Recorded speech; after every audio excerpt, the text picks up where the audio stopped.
Hey, ladies and gentlemen, Stephen here from Redolessence, and I want to welcome you back to another video. Thank you so much for joining me today.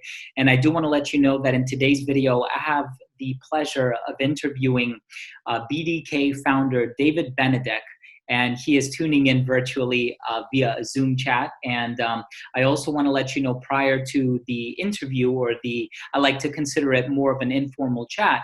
Prior to that starting off, there is going to be a giveaway on this video for 3 5 ml decants, and they are for the fragrances Wood Jasmine, Oud Abramad, and also my favorite from the brand, which is Rouge Smoking.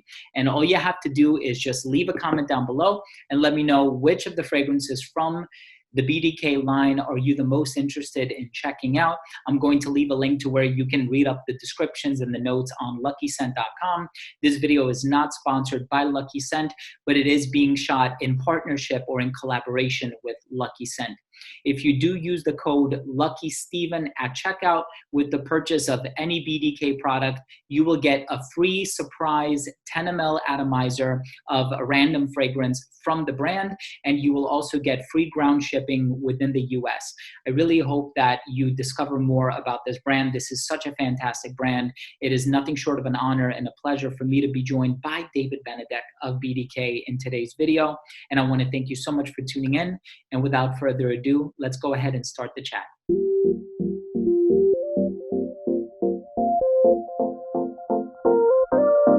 Hey, ladies and gentlemen, Stephen here from Redolessence, and welcome back to another video. Thank you so much for joining me today. And today it is my complete pleasure and honor to be joined by David Benedek of Bdk'S Parfums. Thank you so much for coming on the channel. I really appreciate it.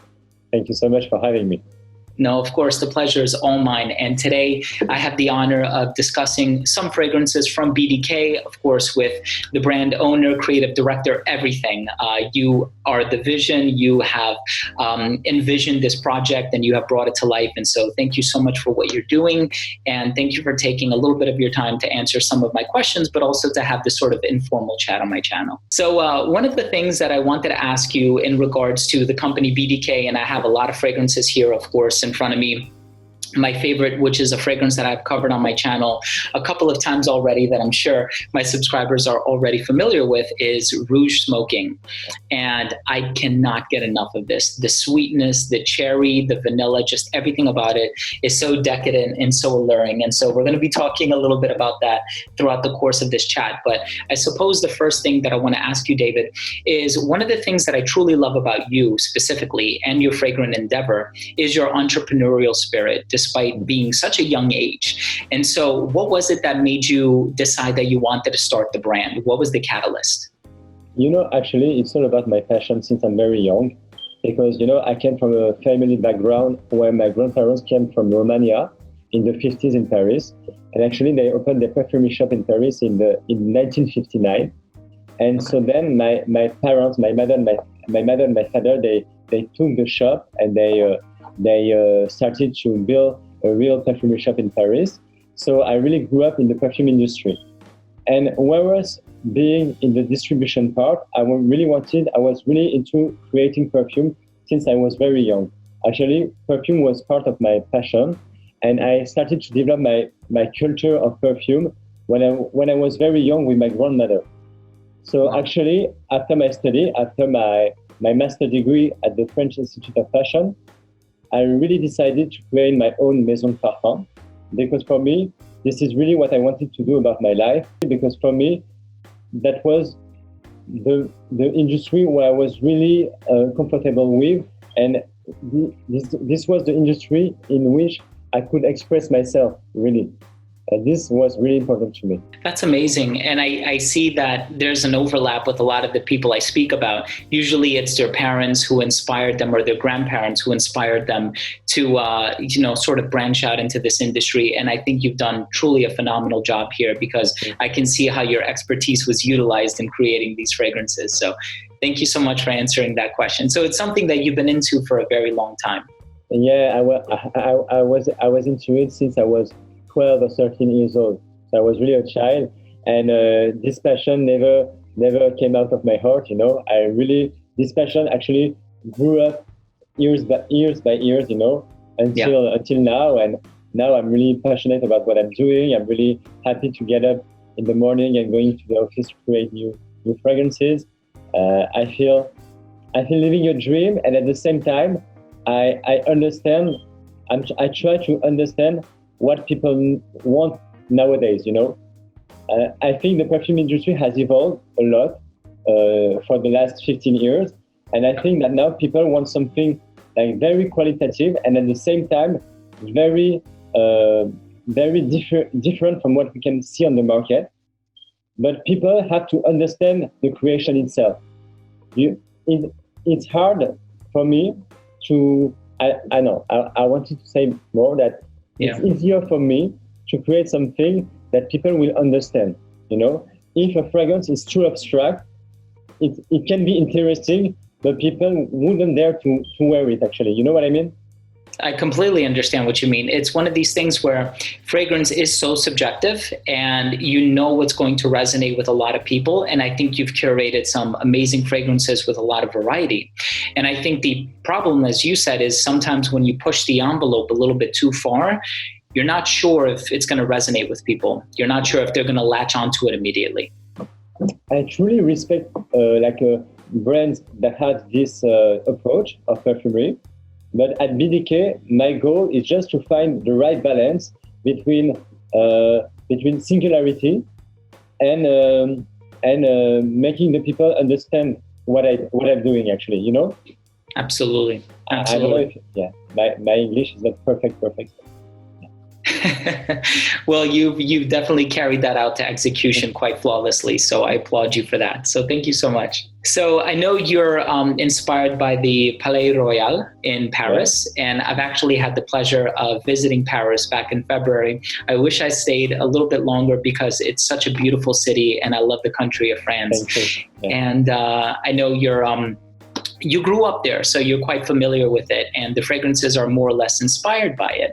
So could you tell me what specifically about the Palais Royal are the fragrances inspired by? The people, the culture, the attitude, the ethos? Okay. So I usually say that Bdk'S Parfums is a Parisian brand more than a French brand. For me, as I'm Parisian, I was born in Paris, I was raised in Paris. So I was really into telling people the story of my city in my fragrances. Our office is located in Le Palais Royal. And actually the perfumery shop of my parents is also located in Le Palais Royal. So that's why all this neighborhood is really important to me. And the DNA of the brand is truly inspired by the Palais Royal itself. Wow. That's one of the reasons why we are really linked to the Palais Royal. Then the inspiration comes more from Paris, the city itself, than the neighborhood of Le Palais Royal.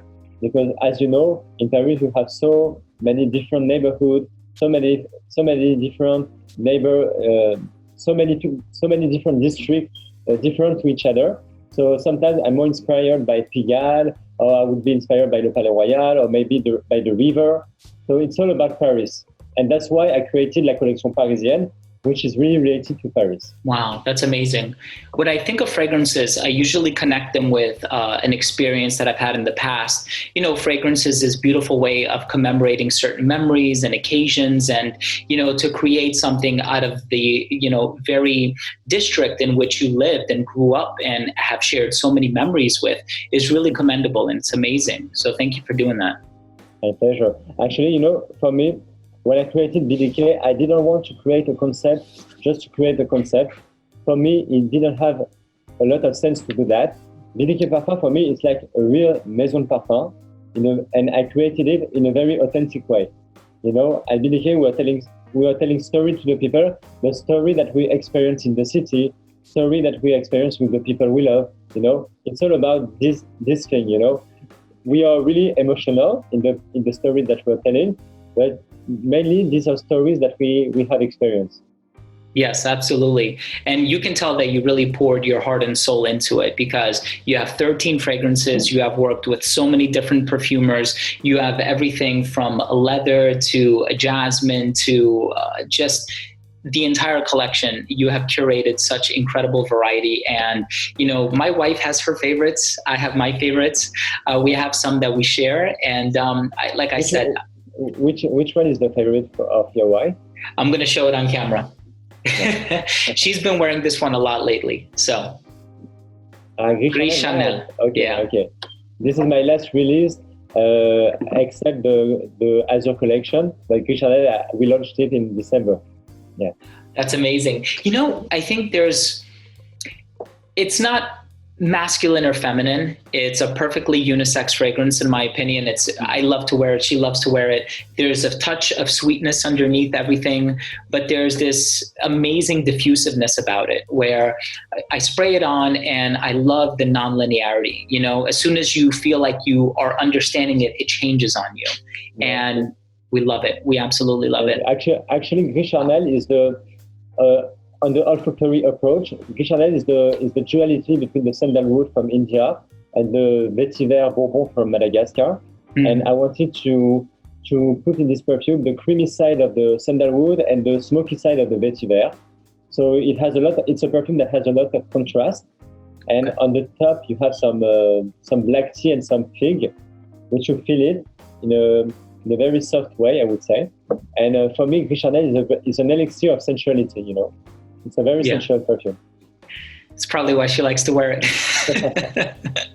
But I see that harmony with the creaminess of the sandalwood, but then also the fig, right? Because the fig has that lactonic component as well. So it seems like the perfect marriage between the two, executed perfectly with this one. Great. I'm happy to hear this. Absolutely. So I do want to circle back around to Rouge Smoking, if you don't mind, which is... Okay. I said this on camera and I stand by this. This is my favorite discovery of 2020. I know, of course, the fragrance did not come out in 2020, but as soon as I got my nose on this, I said, this is absolutely incredible. And I haven't stopped wearing it. You know, it's just, nice. Although there's something about it that, to me, it kind of conveys an autumnal feel, like it's good for the autumn, it's good for the fall, but it's also the type of fragrance where if you're indoors, if you want to, you know, if you have a nose that is sweet leaning, right, this is a fragrance that I often reach for, and it definitely fits the bill perfectly. So what I came up for you is I find the smell of this one to be absolutely addictive. And it seems like every time I wear it, either by my wife or somebody who's in my vicinity, I typically get complimented on this because I think they're so intrigued by the smell. So my question is, how do you know when a formula for a fragrance like this is complete? Is it a feeling? Is it a certain threshold or a benchmark that you meet? What's the... Yeah, this is a very good question. You know, actually, there's no truth for this question. Actually, a perfume formula, you can work on it until ages. You know, you never know actually until you feel that the formula is complete. You know, it's like, you know, I do paintings also. I love to do paintings and art, and it's like when you do abstract art. You never know. No one will tell you, okay, the painting is done, you know? And for the perfume, it's exactly the same. Until you feel that you find the right balance between all the raw material and that your first idea can be illustrated in the perfume, then you know that your perfume can be stopped. And then you can launch the perfume itself, you know? But it's so subjective, actually, you know.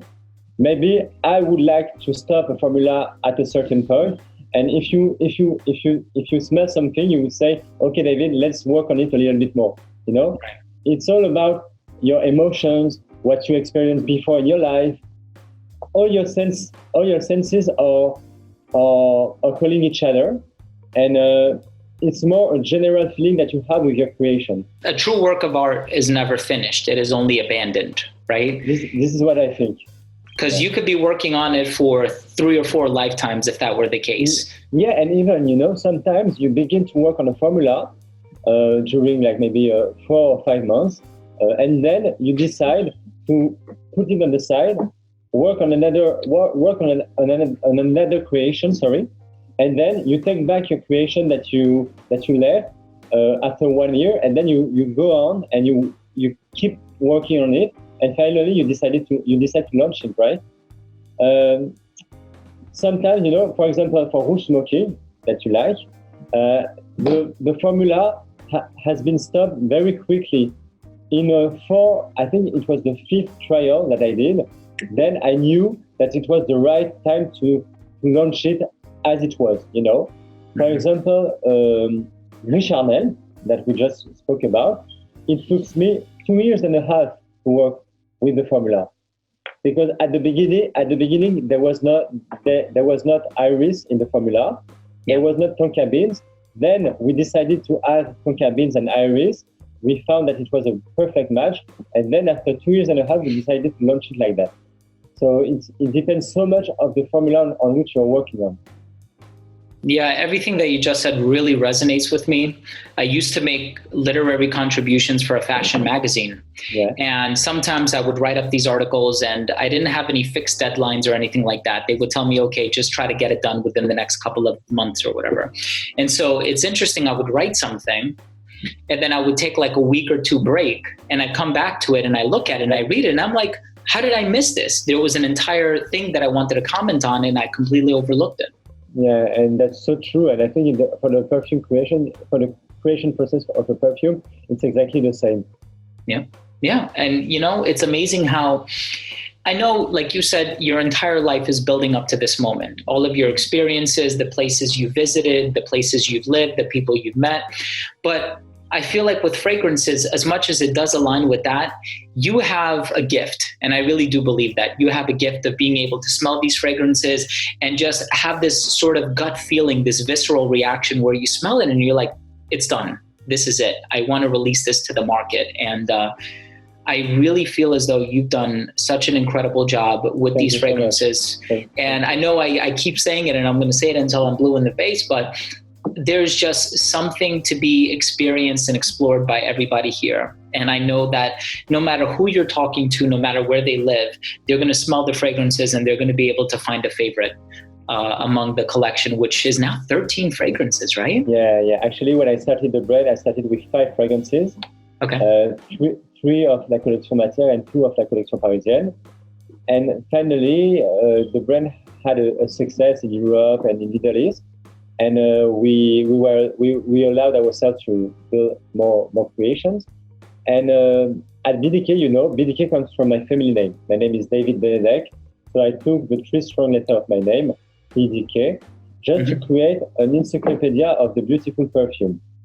And actually, the aim of Bdk is to create this encyclopedia of beautiful perfume, where at the end, each one of us can find its own story, its own creation. You know, I'm a very curious guy, and I know quite well the main raw material that we use in the perfume industry. And there are so many that I like that I didn't want to focus myself on a special type of raw material or family, or an olfactive family. Sure. So I like woody, I like musk, I like florals, I like fruits. So that's why at Bdk Parfums, at the end, you find so many different directions, olfactory speaking. Yeah, absolutely. Different directions, different occasions, different seasons, different personalities. It's all encapsulated into one. Yeah. So I can't help but ask, I see you have the 2 new fragrances behind you there. Is that a poster or a screen or? Actually, it's a poster because we are now launching the new collection that is called La Collection Azure. So we just launched it 2 weeks ago. And it's coming soon in the United States. I think it's already in the United States. I don't know. I think so. It's coming. And, I believe so, yeah. Yeah, so we have Citrus Riviera and Sel d'Argent. And actually, these 2 creations are really different from what we have done before because they are fresher and they're talking about the south of France and the Mediterranean Sea. And why? Because actually, since I'm a child, I'm going in the south of France because I have a house there. And I was always inspired by the landscape of the south of France, by the sea, by the gardens, by the beaches. So all this landscape coming from the sea and the land, I wanted to express myself with these 2 creations. And so Sel d'Argent is happening in Corsica, you know, the island in the south of France. Sure. Corsica. And it's a story about salt and the Mediterranean Sea. and all this salty skin that you can have on you while going out of the sea. And when the sun begins to burn on your skin with the salty notes, so this is what we express in Sel d'Argent. And with a Citrus Riviera, it's another story. It's all about the French Riviera and this Hesperid fruity notes that we have. It's all about citrus, bergamot, mandarin. So all these very fruity notes on the top, coming with the dry down with tonka beans and eucalyptus. Oh wow! So it's so nice. It's like very sensual at the same time. It's very sparkling. So I'm very proud of these two last creations. And actually, people start to talk about it. So it's very good. Yeah. It's amazing. And what a perfect time to launch as well, right? I mean, I think I went on Lucky Scent's website and it said back order and they will start fulfilling orders on August 1st, if I'm not mistaken. And so right now we're in the heart of summer, perfect time to launch. One citrus leaning, the other one a little bit salty and oceanic. And like you said, sun-kissed skin. And I can't wait to smell them. I hope you will enjoy, but it's super nice. It's soft and sensual at the same time. But I think we did a great job because we had we believe that the notes is very doesn't came down. It's still very longevity. How can I say? Yeah, and I think that that's usually the challenge with citrus fragrances, right? Trying to get them to last for a very long time. Because honestly, with all of the fragrances that I have in front of me here, I get about between 7 and 10 hours longevity.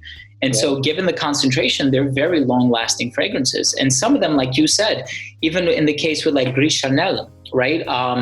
This one, you said this has tea in it, right? It has a tea note. So something like that, when I've encountered it in other fragrances, it's usually very ethereal, very evanescent. It doesn't last a very long time. But even with a fragrance like this, I get between 7 and 10 hours. So that's really commendable. I try to do long-lasting fragrance. Actually, you cannot allow yourself to do to sell creation with a certain price if it's not long-lasting, And the long-lasting effect comes with the quality of the raw material that you use. It's a question of concentration, but not only. It's also a question of the quality that you pick up to work with your raw material. Yep. Concentration, quality, originality, and I feel like you have it all, honestly. So that is amazing. Like I said, I'm so excited to try the 2 new fragrances, one inspired by the French Riviera, the other one inspired by the island of Corsica. I cannot wait to smell them. I'm sure they're going to be fantastic and in line with everything that you've released previous to that. And obviously, David, I just want to thank you once again so much for your time. Thank you for taking a few minutes out of your busy day. Thank you. No, but really, it's so nice. We are, with my team, we are really proud that Bdk'S Parfums is finally in the United States. Yeah. Because we really took our time to come on the American market. And finally, we are really happy that people there are enjoying the fragrances. So thank you to having interest for the brand. And for truly, it means a lot to me. So thank you. Absolutely. And of course, these are available at Lucky Scent. Lucky Scent has a couple locations now. So not only are they located in California, this is for the viewers at home who are watching, but there's also a new location, the Scent Bar on Elizabeth Street in the Soho section of Manhattan, which I personally visited.